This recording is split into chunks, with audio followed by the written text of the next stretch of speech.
let's take a quick look at a special release from G-Shock from their MTG range, the MTGB3000DN-1A Diffuse Nebula. G-Shock's MTG range is special for a few reasons. Firstly, they are handmade using high-grade materials in a completely separate warehouse from all other G-Shocks.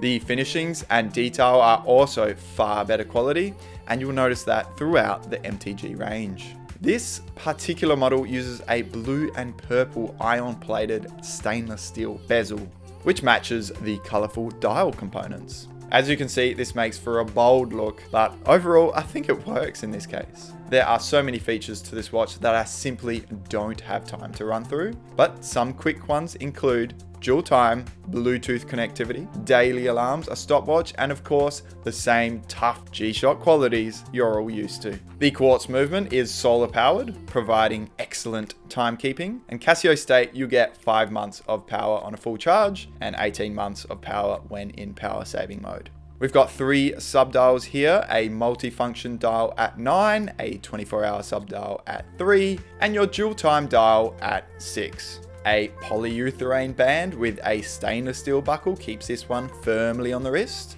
which now brings us to dimensions, and you can probably tell this is a pretty big watch. It's 50.9mm across and 51.9mm lug to lug, so very much suited for a larger wrist. However, it doesn't feel too heavy since it only weighs 111 grams. Overall, a comfortable wear for such a large watch. So there you have it, a colourful MTG model from G-Shock. What do we think? Would you wear it? Would you buy it? Let me know in the comments down below. Make sure to hit that like button if you like this video. Subscribe to the Watch Depot channel for more watch content, and I'll catch you in the next one.